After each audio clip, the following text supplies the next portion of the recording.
ચેનલમાં આજે હું દોસ્તો આ વિડીયોમાં તમને શીખવાડવાનો છું કે આપણું આધાર કાર્ડ જે છે તેને આપણા બેંક એકાઉન્ટ સાથે કેવી રીતે લિંક કરી શકીએ છીએ, તે પણ ઘર બેઠા તમારા મોબાઈલથી ખૂબ જ સરળતાથી। શા માટે આ જરૂર છે તો સાંભળી લો દોસ્તો। ઘણા બધા સરકારી કાર્યો એવા છે કે ઘણી બધી સરકારી લાભો અને સહાયતા એવી છે કે જેના પૈસા ડાયરેક્ટલી આપણા બેંક ખાતામાં આવતા હોય છે અને તેના માટે આપણું આધાર કાર્ડ બેંક સાથે લિંક હોવું જોઈએ। તમારું આધાર કાર્ડ તમારા જે બેંક એકાઉન્ટ સાથે લિંક હશે તે એકાઉન્ટમાં તે પૈસા આવતા હશે। ઠીક છે દોસ્તો। ઘણા વ્યક્તિઓને એકથી વધારે બેંકમાં ખાતા હોય છે અને તેઓના કયા બેંકના ખાતામાં સરકારી પૈસા આવે છે તે ખબર હોતી નથી અને કયા બેંકની સાથે તેમનું આધાર કાર્ડ લિંક હોય છે તે ખબર હોતી નથી।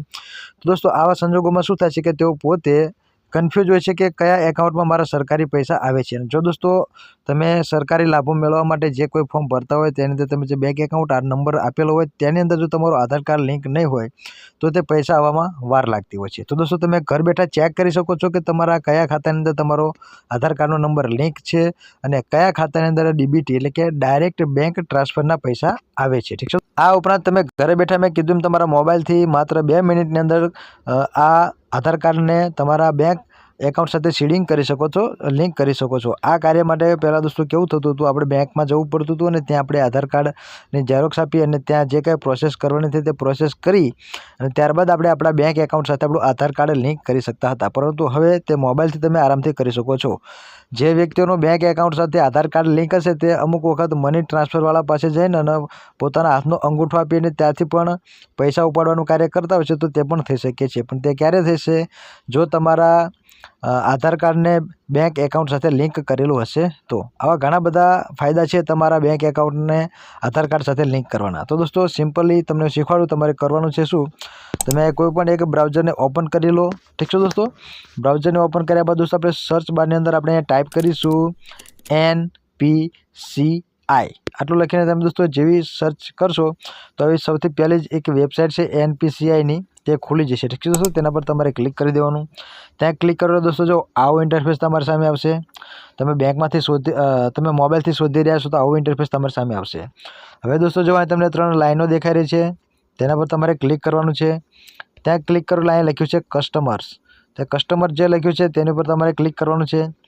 ત્યાં ક્લિક કરો દોસ્તો જો અહીં લખ્યું છે ભારત આધાર સીડિંગ ઇનેબલર BASE, તેના પર દોસ્તો તમારે ક્લિક કરવાનું છે।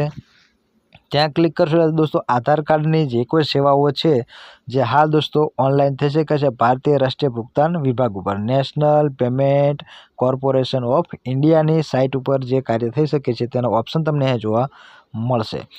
દોસ્તો સૌથી પહેલાં તો તમારે એ ચેક કરી લેવાનું છે કે તમારું આધાર કાર્ડ કયા બેંકના એકાઉન્ટ સાથે લિંક છે, તેનું સ્ટેટસ શું છે તે જાણવાનું છે। તો તેના માટે દોસ્તો જો અહીં લખ્યું છે આધાર મેપ્ડ સ્ટેટસ, તેના પર આપણે ક્લિક કરીશું। ત્યાં ક્લિક કર્યા બાદ દોસ્તો અહીં આપણે આપણો આધાર કાર્ડનો નંબર, ત્યારબાદ આ કેપ્ચા જે છે તેને અહીંયા નાખી અને ચેક સ્ટેટસ ઉપર આપણે ક્લિક કરવાનું છે। ઠીક છે દોસ્તો આટલું લખીને તમે જેવું ચેક સ્ટેટસ ઉપર ક્લિક કરો છો એટલે તમારા આધાર કાર્ડની સાથે જે મોબાઈલ નંબર લિંક હશે તેના પર એક OTP સેન્ડ કરવામાં આવશે। ઠીક છે દોસ્તો। એ OTP આપણે દોસ્તો અહીંયા એન્ટર કરી લેવાનો છે। ઠીક છે। ત્યારબાદ અહીંયા જે કન્ફર્મ લખ્યું છે તેના પર તમારે ક્લિક કરવાનું છે। ત્યાં તમે દોસ્તો ક્લિક કરશો એટલે તમે જુઓ અહીં તમામ ડિટેલ આવી જાય છે કે તમારો આધાર કાર્ડના નંબરના છેલ્લા 4 ડિજિટ તમને બતાવવામાં આવશે અને મેપિંગ સ્ટેટસ એના સાથે તે જોડાયેલું છે કે DBT, સરકારના કોઈ પણ પૈસા જો લાભ તરીકે તમને આપવામાં આવતા છે તો તેમને આ ખાતાની અંદર ડેબિટ થશે, ડાયરેક્ટ બેંક ટ્રાન્સફર। તે બેંકનું નામ શું છે? Union bank. મારો દોસ્તો યુનિયન બેંકમાં અહીં આપેલું છે। દોસ્તો ક્યારે તે સીડિંગ કરેલું છે તમારું આધાર કાર્ડને તેની ડેટ અહીં આપેલી છે અને મેપિંગ ફ્લેગ શું છે કે યસ, એટલે કે અત્યારે હાલ એ એક્ટિવ છે। સરકાર દ્વારા જો મને કોઈ લાભના પૈસા નાખવામાં આવે તો તે ડાયરેક્ટ મારા આ બેંકના એકાઉન્ટમાં આવશે। તો દોસ્તો મારે હવે ચેન્જ કરવું છે, મારે આ યુનિયન બેંકમાંથી મારે સ્ટેટ બેંકમાં, કારણ કે મારું પરમિનેન્ટ એકાઉન્ટ મારે સ્ટેટ બેંકમાં રાખેલું છે। તો તેના માટે શું કરીશું હવે દોસ્તો આપણે અહીંથી એક વખત પાછા આવી જવાનું છે બેંક। આ સાઇટના હોમ પેજ ઉપર આવ્યા બાદ ફરીથી આપણે 3 લીટા પર ક્લિક કરીશું। ત્યાં ક્લિક કર્યા બાદ આપણે ફરીથી કસ્ટમર લખ્યું છે તેના પર આપણે ક્લિક કરી લેવાનું અને ત્યારબાદ ફરીથી જે ભારત આધાર સીડિંગ ઇનેબલર લખ્યું છે તેના પર આપણે ક્લિક કરીશું અને થોડી રાહ જોઈ લઈએ આપણી સામે તેનું નેક્સ્ટ ઇન્ટરફેસ આવે ત્યાં સુધી। તો દોસ્તો હવે આપણે પહેલાં આપણું આધારનું જે સ્ટેટસ હતું તે આપણે ચેક કરી લીધું। એ ચેક એટલા માટે કરવાનું કે તમને ખબર પડે કે તમારું આધાર કાર્ડ કયા એકાઉન્ટ સાથે લિંક છે કે જે સરકારના જે કોઈ લાભ દ્વારા જે પૈસા તમને મોકલવામાં આવે છે ડાયરેક્ટ બેંક ટ્રાન્સફરના, તે કયા એકાઉન્ટમાં આવતા છે તેની તમને ખબર પડે એટલા માટે, ઠીક છે દોસ્તો. અને જેઓને નથી જ એડ કરેલું તેઓને ત્યાં બતાવશે ને ડિટેલ, તો તમે ચેક કરી શકો છો એટલા માટે. હવે દોસ્તો જે લખ્યું છે આધાર સીડિંગ કે ડી સીડિંગ, આધારને જોડી શકો છો અથવા તો જોડાણ હોય તો તેને રદ કરી શકો છો. તો તેના માટે દોસ્તો આ જે ઓપ્શન છે તેને આપણે ક્લિક કરીશું આધાર સીડિંગ ડી સીડિંગ ઉપર. ત્યાં દોસ્તો તમે જેવું ક્લિક કરશો એટલે આપણે થોડી રાહ જોઈ લેવાની. વળી પાછું દોસ્તો તમે જુઓ, હવે અહીંયા જે તમને ડિટેલ માંગવામાં આવી છે તે ડિટેલને દોસ્તો આપણે ભરી લેવાની છે, ઠીક છે દોસ્તો, સ્ટેપ બાય સ્ટેપ. જેમ કે દોસ્તો તમારા આધાર કાર્ડનો નંબર અહીંયા લખવાનો. ત્યારબાદ સીડિંગ રિક્વાયર ફોર આધાર, મતલબ સીડિંગ એટલે બેંક એકાઉન્ટ સાથે તમારે આધાર કાર્ડને જોડવું હોય તો આપણે સીડિંગ ઉપર ક્લિક કરવાનું. અને દોસ્તો જો જોડાયેલું હોય ને તેને રદ કરાવવું હોય તો તમારે ડી સીડિંગ ઉપર ક્લિક કરવાનું. ત્યારબાદ તમારી જે બેંક હોય કે જેની અંદર તમારે આ આધાર કાર્ડને જોડવું છે તે બેંકનું નામ તમારે અહીંયાથી સર્ચ કરી લેવાનું. બધી જ બેંકો અહીંયા આપેલી હશે. ત્યારબાદ તે બેંકનો તમારે એકાઉન્ટ નંબર જે હોય ત્યાં કેરફુલી લખી લેવાનો. ત્યારબાદ કન્ફર્મ એકાઉન્ટ નંબર, અહીંયા તે જે એકાઉન્ટ નંબર લખો છો તેને તે ફરીથી અહીંયા લખી લેવાનો. અને ત્યારબાદ અહીંયા જે આ બોક્સ છે તે ચેક બોક્સ તેને ક્લિક કરીને ચેક કરી લેવાનું. ત્યારબાદ દોસ્તો નીચે જઈ અને તમને જે કેપ્ચા આપેલો છે તે કેપ્ચાને એન્ટર કરીને સબમિટ કરવાનું છે. જેમ કે દોસ્તો સૌથી પહેલાં મારી તમામ ડિટેલ ભરીને તમને બતાવું, ઠીક છે દોસ્તો. તો દોસ્તો તમે જોઈ શકો છો મેં મારો આધાર કાર્ડનો નંબર અહીંયા લખી લીધો છે. ત્યારબાદ મારે મારા બેંક એકાઉન્ટ સાથે મારું આધાર કાર્ડને લિંક કરવું છે એટલે મેં સીડિંગ ઉપર ક્લિક રાખ્યું છે. ત્યારબાદ આપણે જે બેંકો છે ત્યાં ક્લિક કરીને તમને તમામ બેંકો અહીંયાથી મળી જશે. તેમાંથી તમારી જે કોઈ બેંક હોય તેને તમારે સિલેક્ટ કરી લેવાની કે જેથી કરીને તમારે જેની અંદર તમારે આ તમારું આધાર કાર્ડ લિંક કરવાનું હોય અને તે કયા બેંકમાં એડ કરવાનું છે તે બેંકનું નામ તમારે અહીંયાથી મળી જ જશે, તમને શોધી લેવાનું. ત્યારબાદ સીડિંગ ઓફ ટાઈપ, તમે કયા પ્રકારે જોડાણ કરવા માંગો છો તેના 3 સ્ટેપ આપેલા છે, એક વખત ધ્યાનથી સમજી લેજો. પહેલો ઓપ્શન છે ફ્રેશ સીડિંગ, મતલબ તમારા એકેય બેંક એકાઉન્ટ સાથે તમારું આધાર કાર્ડ લિંક નથી અને તમે પહેલી વખત તમારું આધાર કાર્ડ બેંક એકાઉન્ટ સાથે લિંક કરાવો છો તો પહેલા ઓપ્શન ઉપર ક્લિક કરવાનું. ત્યારબાદ બીજો ઓપ્શન છે મુવમેન્ટની અંદર કે same bank with another account, એક જ બેંકની અંદર તમારા એકથી વધારે એકાઉન્ટ હોય. માની લો કે મારા SBIની અંદર મારા 2 એકાઉન્ટ છે તો એક એકાઉન્ટમાંથી બીજા એકાઉન્ટની અંદર જો તમારે આધાર કાર્ડને લિંક કરાવવું હોય એક જ બેંકની અંદર તો તમારે બીજા નંબરનું ઓપ્શન ક્લિક કરવાનું. અને ત્રીજા નંબરનું ઓપ્શન એવું કહે છે કે form 1 bank to other bank, મતલબ મારું જે બેંકમાં અત્યારે હાલ લિંક કરેલું આધાર કાર્ડ છે તેને મારે ત્યાંથી અનલિંક કરી અને મારી નવી બેંક છે તેની અંદર મારે આધાર કાર્ડને લિંક કરવું છે. મતલબ બેંકો 2 થઈ જશે. આમાં દોસ્તો આ મારા કેસમાં જોવા જઈએ તો મારે યુનિયન બેંકની અંદર મારું આધાર કાર્ડ લિંક છે કે જેની અંદર સરકારી ડેબિટ જે ડાયરેક્ટ બેંક ટ્રાન્સફરના પૈસા આવે છે તે યુનિયન બેંકમાં આવે છે, પરંતુ મારે તેને સ્ટેટ બેંકની અંદર લાવવું છે. તો દોસ્તો આપણે ત્રીજા નંબરનું ઓપ્શન છે તેને ક્લિક કરીશું, ઠીક છે દોસ્તો.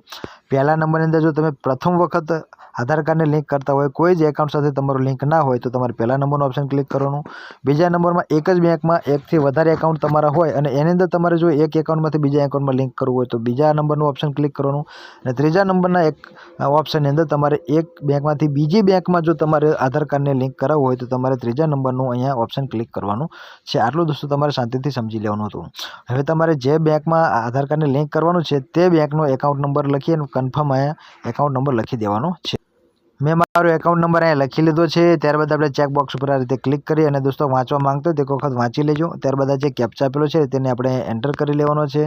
કેપ્ચાને એન્ટર કર્યા બાદ હવે દોસ્તો તમે જો અહીં જે લખ્યું છે સબમિટ, તેના પર દોસ્તો આપણે ક્લિક કરી લેવાનું છે, ઠીક. તો સબમિટ ઉપર દોસ્તો તમે જેવું ક્લિક કરો છો એટલે ટર્મ એન્ડ કન્ડિશન અહીં આપી છે. સરસ મજાની આ NPCIની ટર્મ એન્ડ કન્ડિશન છે, એક વખત વાંચી લેવાની. ત્યારબાદ દોસ્તો જો અહીં એગ્રી એન્ડ કન્ટિન્યુ લખ્યું છે ત્યાં તમારે ક્લિક કરવાનું અને થોડી રાહ જોઈ લેવાની. એટલે ફરીથી તમારા આધાર કાર્ડમાં જે મોબાઈલ નંબર લિંક હશે તેની ઉપર એક OTP મોકલવામાં આવ્યો હશે તે તમારે અહીંયા એન્ટર કરી દેવાનો છે, 64 41 35 64 41 35. અને ત્યારબાદ અહીંયા જે કન્ફર્મ લખ્યું છે તેના પર તમારે ક્લિક કરી લેવાનું.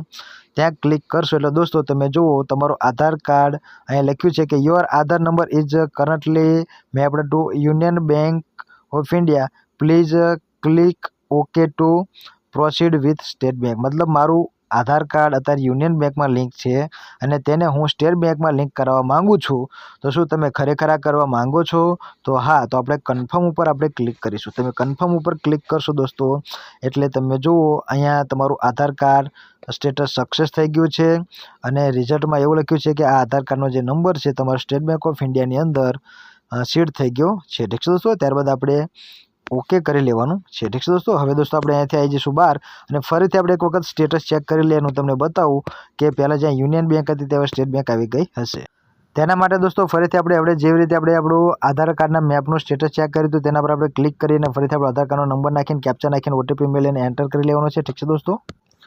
ઓટીપી દોસ્તો આપણે જેવો એન્ટર કરીશું ને તો દોસ્તો જો અહીંયા ઓટીપી આવી ગયો 67 57 અને 80 અને ત્યારબાદ આપણે કન્ફર્મ ઉપર દોસ્તો જેવું ક્લિક કરશું ને તો તમે હવે દોસ્તો જુઓ અત્યારે આધાર મેપનું સ્ટેટસ શું છે. પહેલાં અહીંયા યુનિયન બેંક હતી તમને ખબર હશે. હવે દોસ્તો અહીંયા શું આવી ગયું, સ્ટેટ બેંક ઓફ ઇન્ડિયા આવી ગઈ, હાલની ડેટ આવી ગઈ ને હવે દોસ્તો અહીંયા લખવામાં આવ્યું છે કે મેપિંગ ઓફ સ્ટેટસ કે તમારી જે કોઈ ડેબિટ મતલબ જે કોઈ ડાયરેક્ટ બેંક ટ્રાન્સફર થશે સરકાર દ્વારા તે તમારા હવે આ એકાઉન્ટની અંદર આવશે. તો દોસ્તો આ રીતે તમારા આધાર કાર્ડને બેંક એકાઉન્ટ સાથે લિંક કરી લેજો.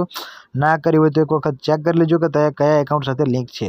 તો દોસ્તો વિડીયો ગમે તો વિડીયોને લાઇક કરજો, ચેનલ પર આવે તો તેને સબસ્ક્રાઇબ કરજો અને તમારો કોઈ ક્વેશ્ચન હોય તો મને કોમેન્ટ કરજો. તો મળે નેક્સ્ટ વિડીયોમાં. ત્યાં સુધી આવજો. Bye bye. ટાટા.